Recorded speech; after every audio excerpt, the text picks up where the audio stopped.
Hello and welcome back to the Sylvia Career Podcast, where we have conversations that matter. So today we are going to discuss about accountability, and I have a guest right here on studio, and her name, she will get to know her name. And the reason why we are having this conversation is because we've been doing what we are about to talk about today. Welcome. So, welcome Keziah. Would you please introduce yourself? Thanks, Sylvia. I'm really excited to be here today. My name is Keziah Khalinditsa, and I am a renewable energy specialist. I have been in the renewable energy specialist in the renewable energy sector for the last 8 years, where I do particularly solar, and then I do also climate finance and sustainable business. So in my 8-year career journey, I think there are things that I find that have been very important, that have helped me to progress. And the reason I'm excited to be here today is because one of the things we're going to discuss, which is accountability, is what has made me to progress very well in my career. And I hope that I'll discuss what we have been doing with you, as raw as it has been for the past 1 year.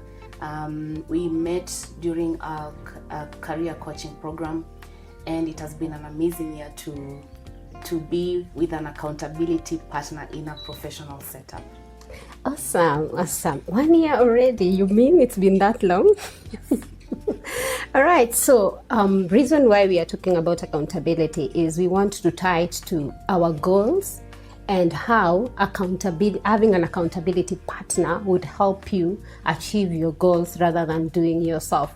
Yeah, and the accountability partners depends on what level you are in. Some could be highly advanced than you are in the field you are in, or some could be doing a totally different thing. So they give you the insights that you would not have looked at in that way.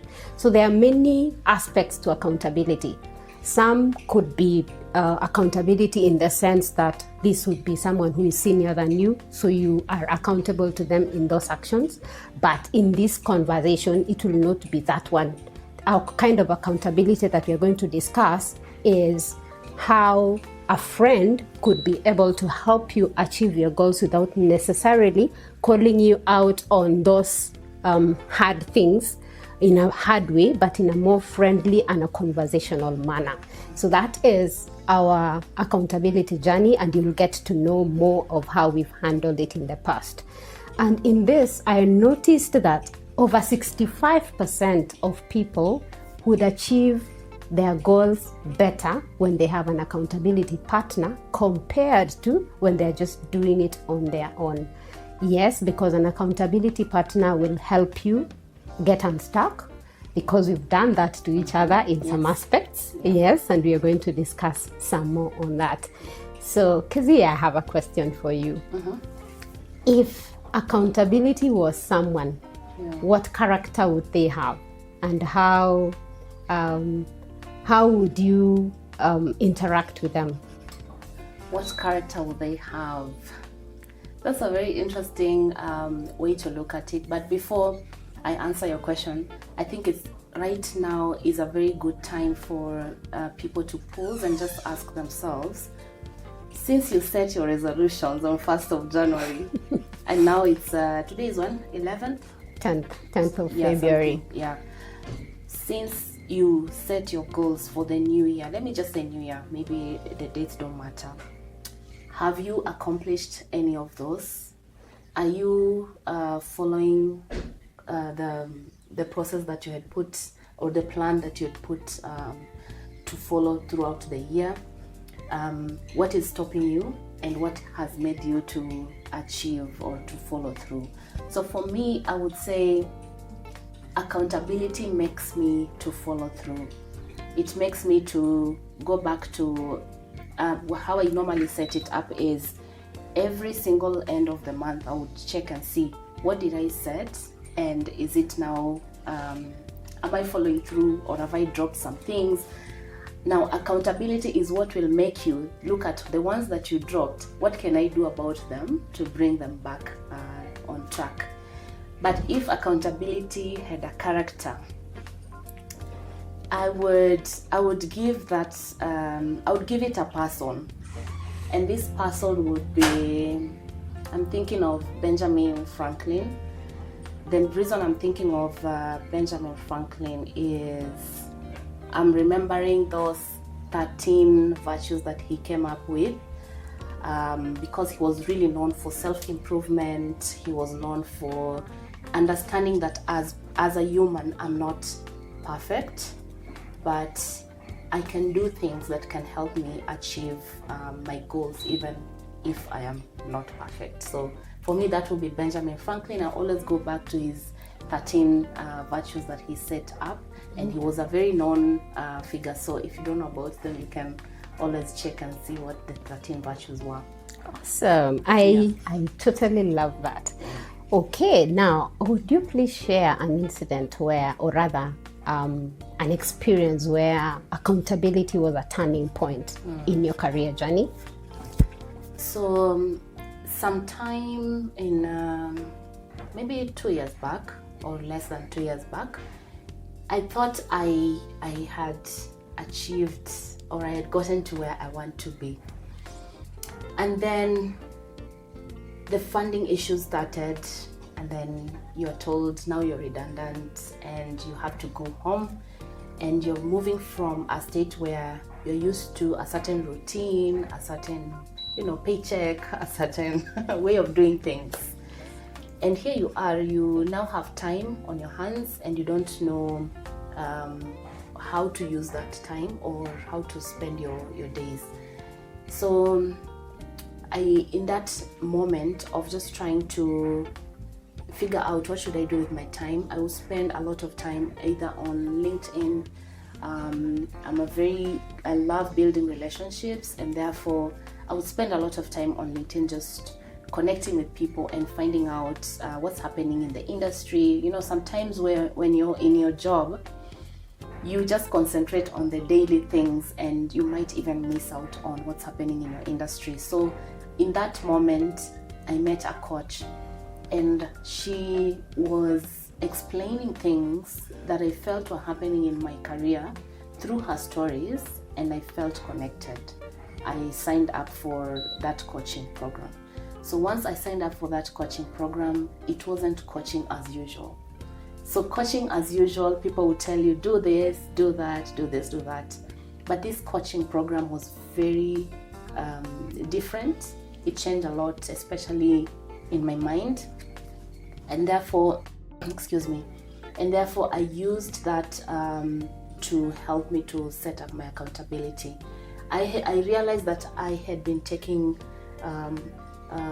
not been taking action on the things that I was supposed to, but this program made me to start taking action, and that's how I realized accountability is really a key thing, because the only reason I was taking action is because I had an accountability partner.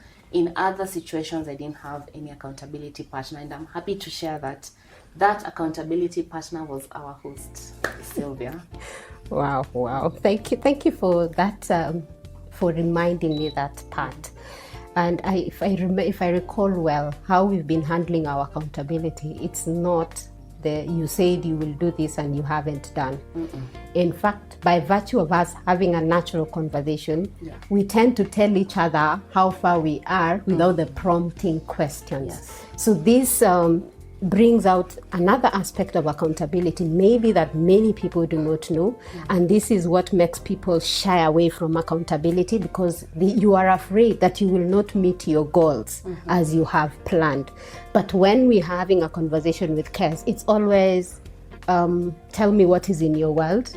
And then in that experiencing the real world and sharing it with each other has enabled us to gel and even get deeper in our relationship as an accountability partner, because we end up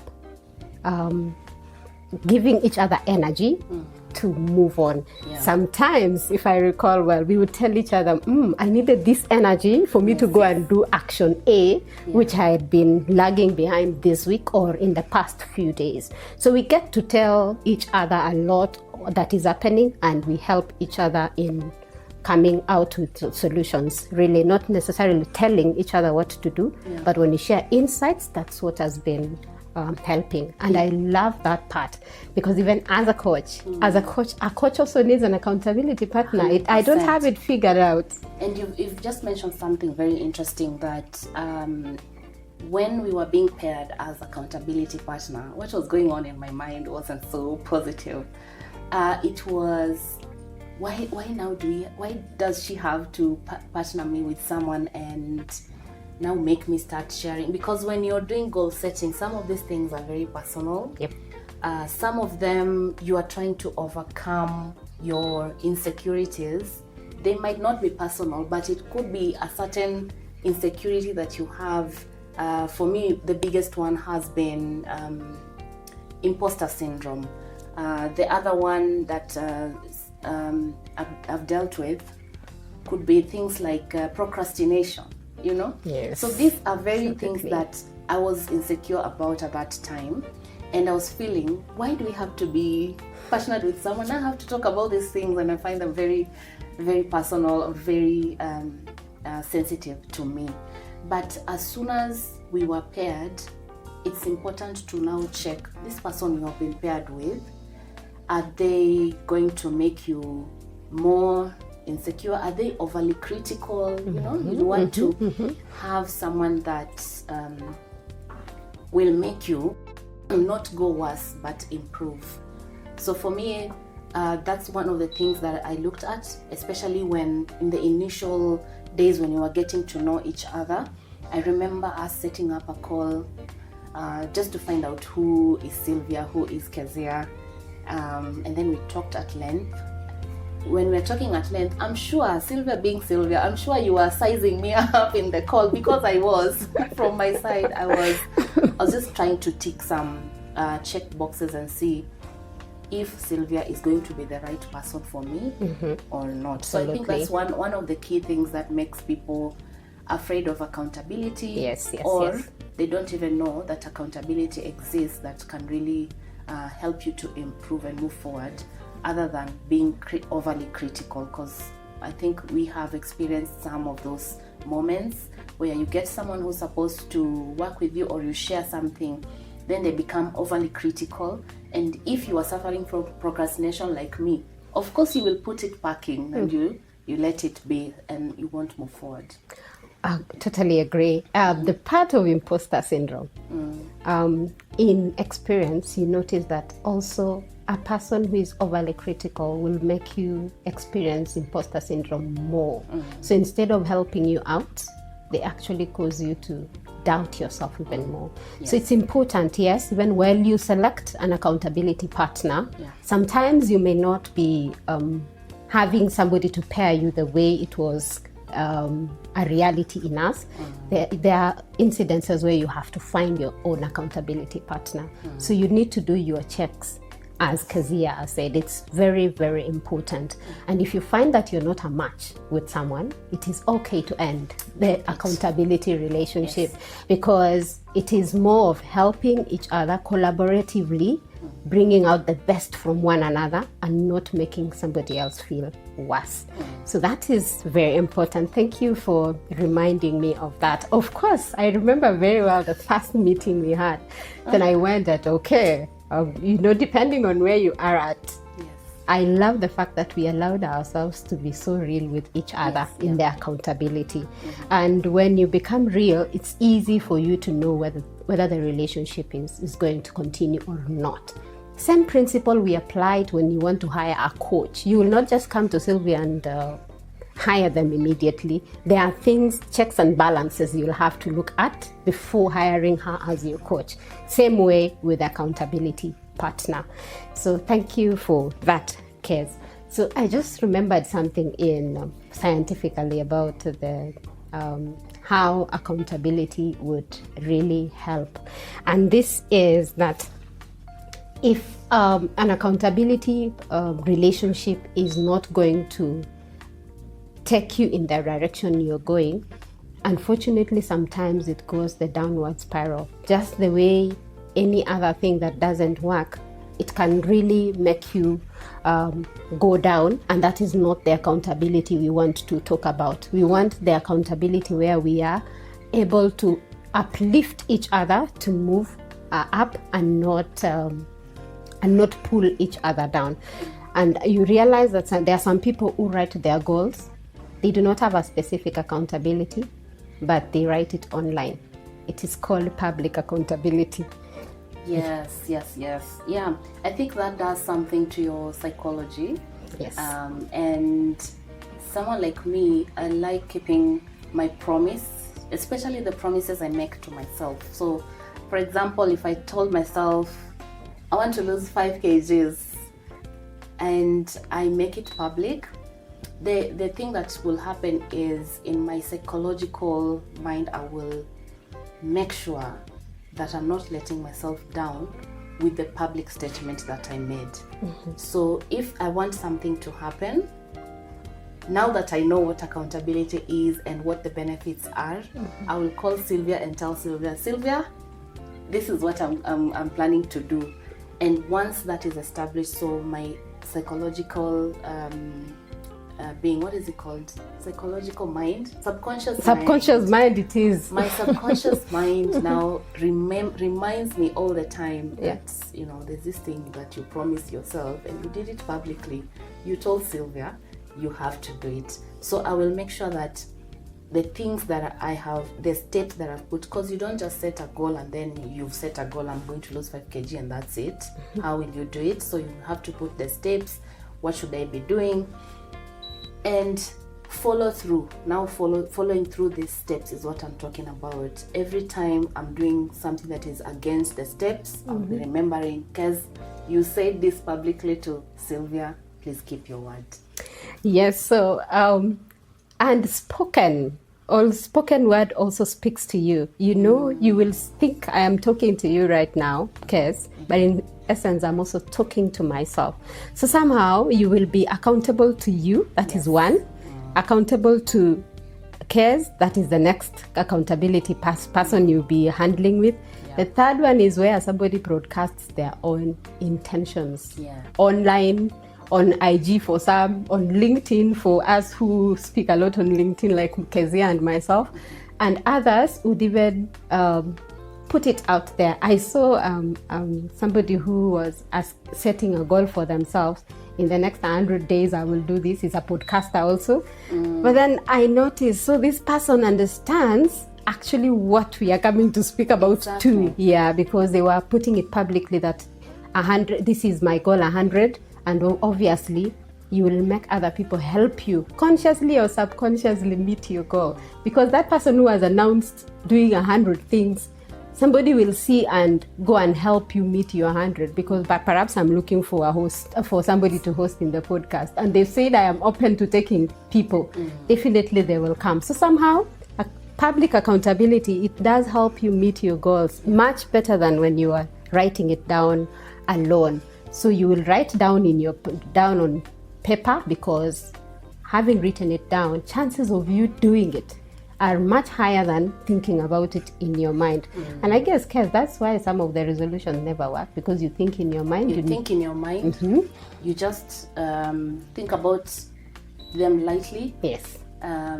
When you're before I say that, you see, when you I think most of these things are energy, and I don't want us to go deep into that because it's a totally different topic on its own. Yes. But when you have put it in your subconscious mind, it's already an energy that has formed, and you will start working in the frequency of that energy. And that's why you're saying, if you've written it somewhere on LinkedIn, someone will see you and they can invite you.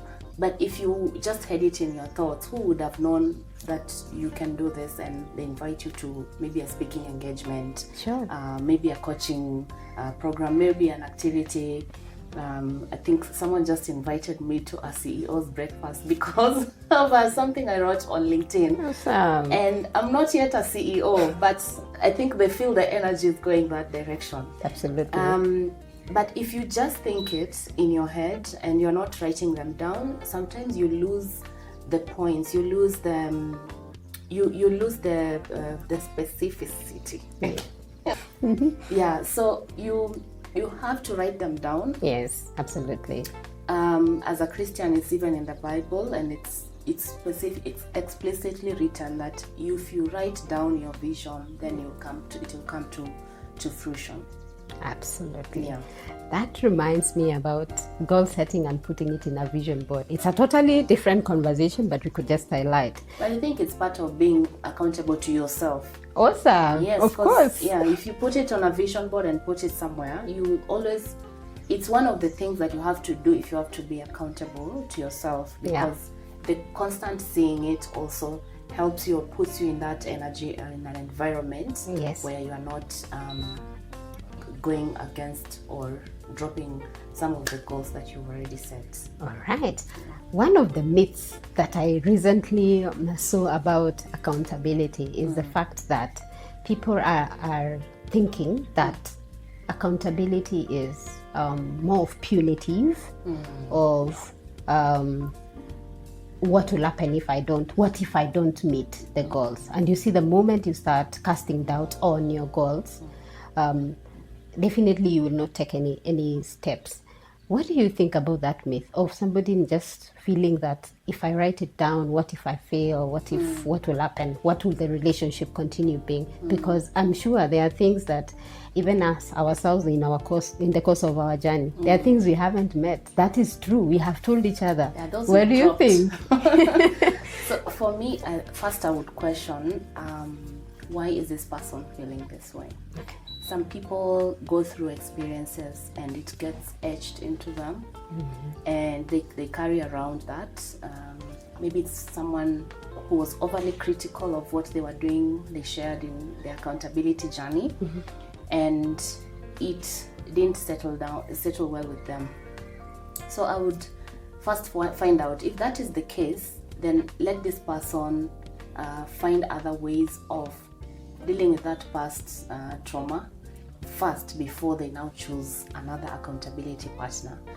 And using the experience they've had, now they can choose an accountability partner that speaks to the direction they want to go.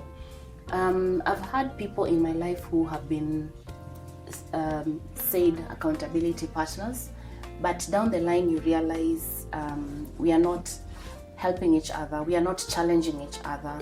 Maybe it's just hi, how are you doing, how did you go with this thing, but there's no challenge coming with it, and therefore I feel stuck, or I feel like I'm not going forward. Or if you told them something and you feel like they are not taking action on it, and you have to repeat it over and over, that drains me. And therefore if something is not filling me, or it's not working for the good of this progress, then I drop it. That's the first thing that I would do.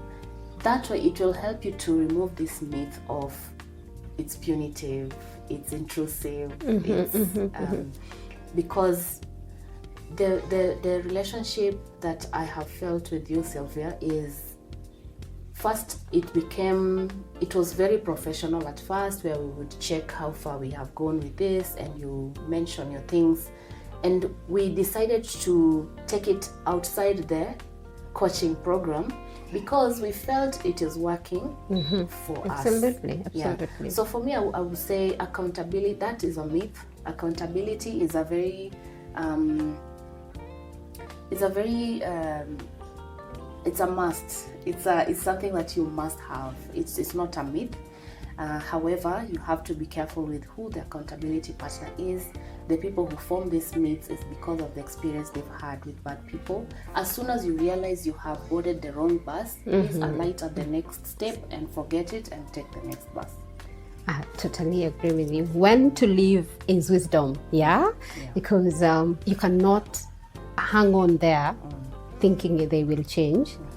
It's very, very difficult. It has to be a conscious decision. Even our own thoughts and belief system on accountability has to be worked on. So I like what you've said, that you have to look at your experiences. Maybe you've gone through one or two, three accountability relationship and never worked for you. So it's important for you to address first the beliefs that you have about the other relationships. And most of the time, it's not even the person you are paired with, it's your own beliefs. You're being also overly critical on yourself. In fact, you notice that sometimes when you feel someone is overly critical to you, it is because you are over defensive sometimes, so that you are not able to relate well.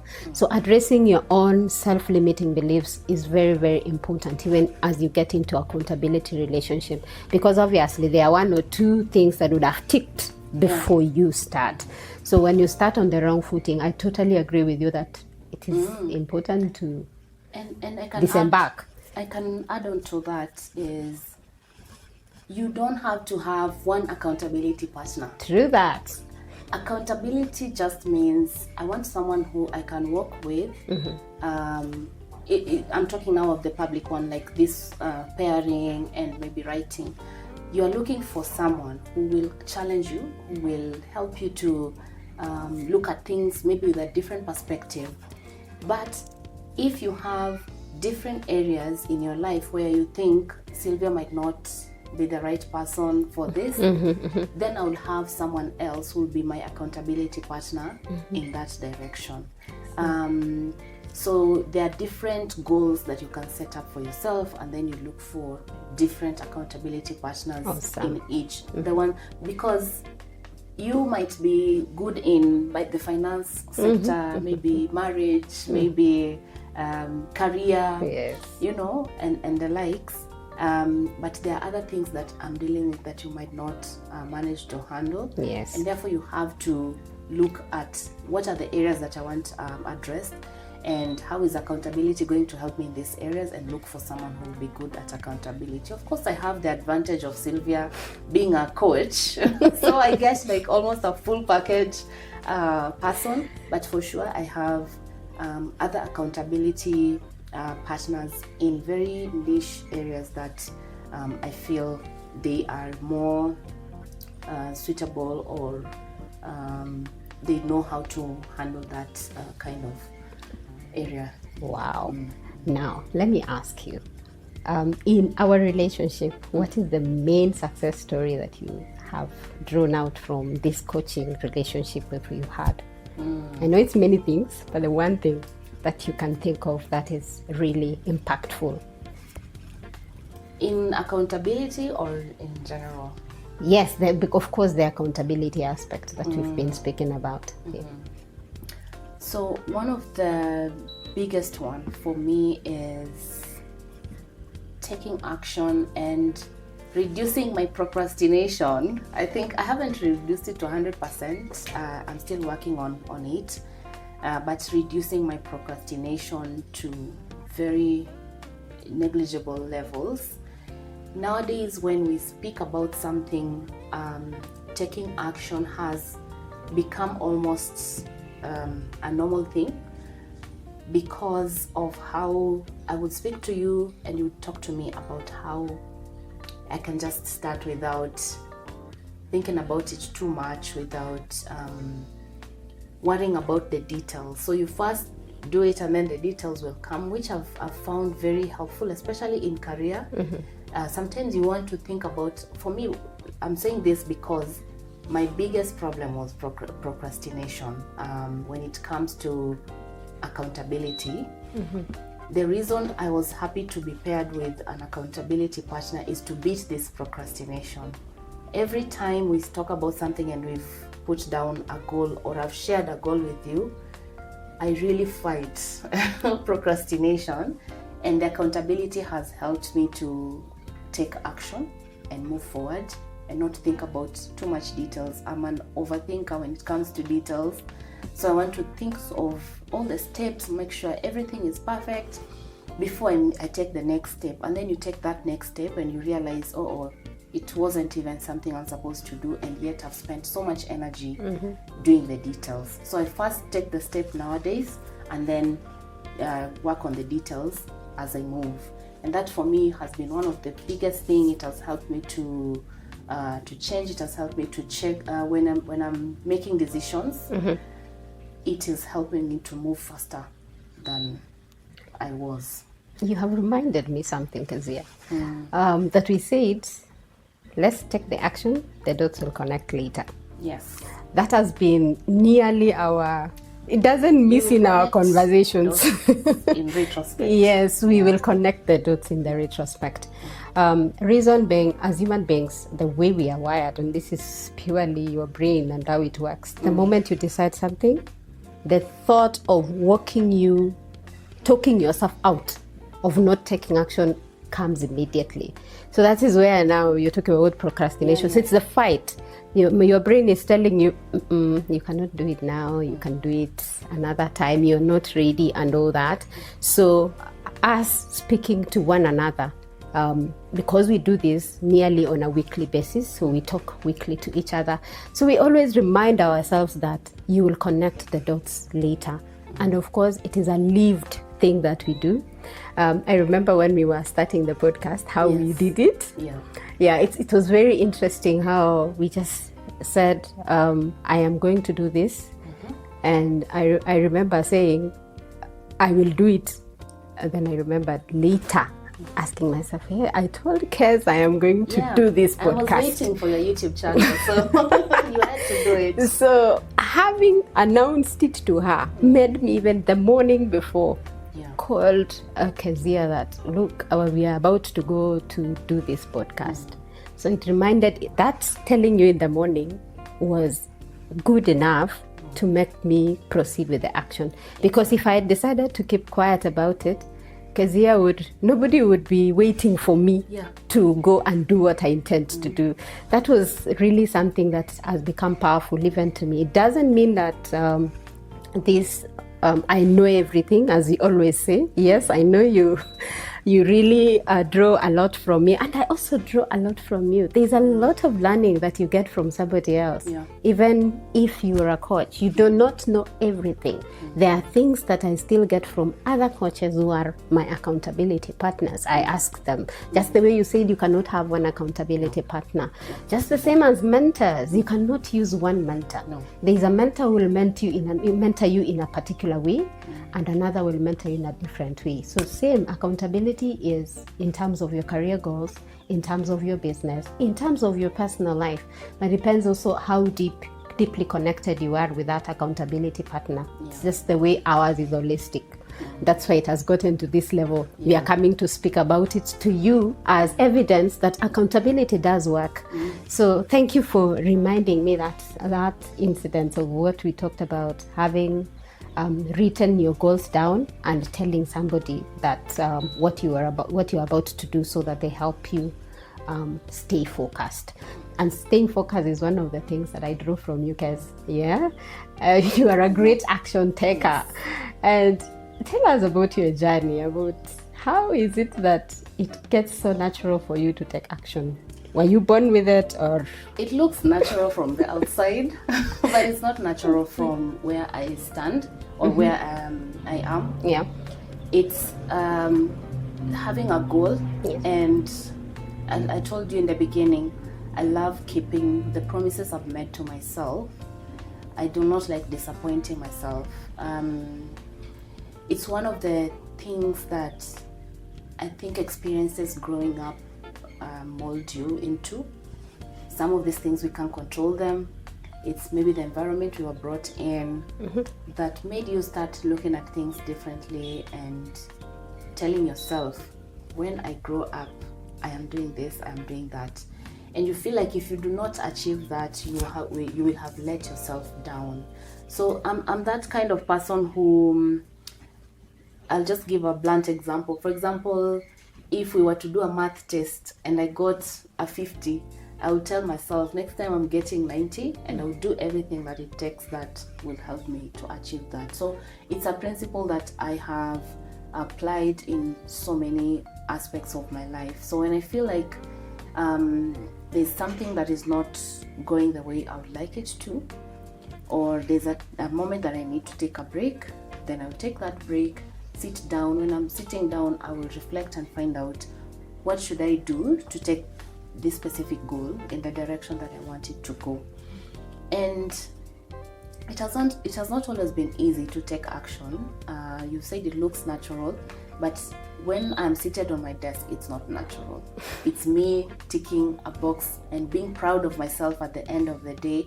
I create reward systems. So for me, as soon as I finish one aspect of that goal, I reward myself with the things that refresh me or recharge me.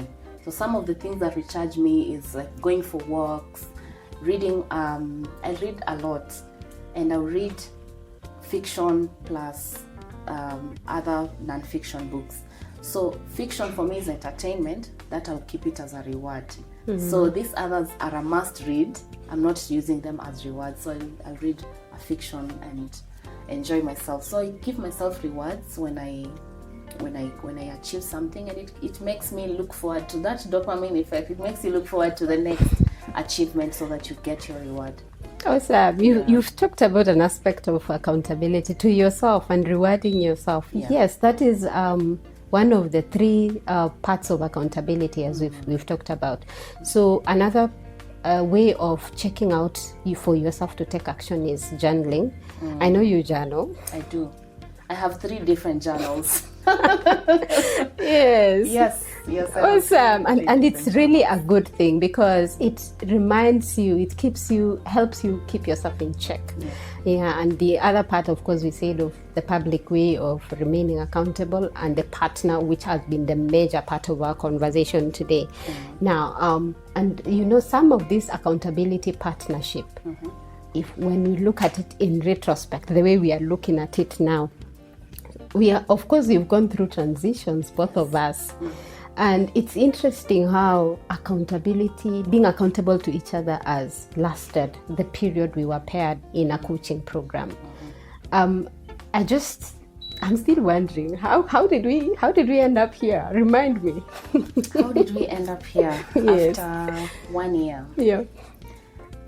For me, I would say it's realizing that accountability works, number one. And when something works, you don't drop it. You drop those things that don't work. Absolutely. So for me, absolutely. This, because it's working, it's one thing that I plan on keeping. And the other thing would be, for me, I love the challenge that it gives me. It keeps me on toes to know that I have mentioned this to Sylvia. I'm those people who get really bored when I don't have a challenge. I start looking for challenges. So instead of me starting to look for challenges, when I have an accountability partner like this, it helps me to create that challenge even in the daily activities that are now leading to the goals that you have set and mentioned to my accountability partner. So that challenge for me is a motivation enough. It keeps me on my toes, I would say. And the other aspect that has made it grow will be our similarities. Maybe we share a few things like parenting, Absolutely. Yeah, so those are some of the things that we talk about that make it interesting. And lastly is the friendship. So as we know, there are different types of people. So for me, I love having a small circle but making it meaningful. So for me, having an accountability partner who's also a friend is very fulfilling to me. It's part of my inner circle, but it's very meaningful that I can do as much, 100% with this small circle that I have. That keeps me keeping this accountability. Awesome. All right. We didn't say we are all introverted, so I guess that's why that similarity, yes, we are all introverted. Yes. So, well, just in closure, perhaps you may want to share about the climate finance and something that, if I want to know more about what you said, about what you do, how would people reach you, and what aspects can you help them out in that, aside from our conversation on what we were talking about today? Would you please go ahead and talk to the audience? So for climate finance is a passion that I've had for some time, especially being in the renewable energy space. So it's some people do not understand what climate finance is. Some people don't know where to start when it comes to climate finance. And what I would like to do is to create that awareness, to create the connections between the technical people and the funding people. And I have just started that journey, especially on LinkedIn. So if you want to reach me, you can reach me by my name, Keziah Khalinditsa. I think Sylvia will put my name on this screen somewhere here. Yes. Yeah. You can reach me on LinkedIn and all my platforms. I use the same name. All right. Thank you very much, Keziah, for making our conversation really lovely and interesting. And there you have it. You can reach out to Keziah in terms of your climate finance questions and even collaborations, because I know she loves to do that. Mm-hmm. All right. And should you wish to talk to me further on the coaching, you are free to get me by my name, Sylvia Korir. Yes. And I am happy to explore your career journey. I'll help you unlock your potential and the things that could be holding you back. I'll be happy to guide you through the process. Thank you very much.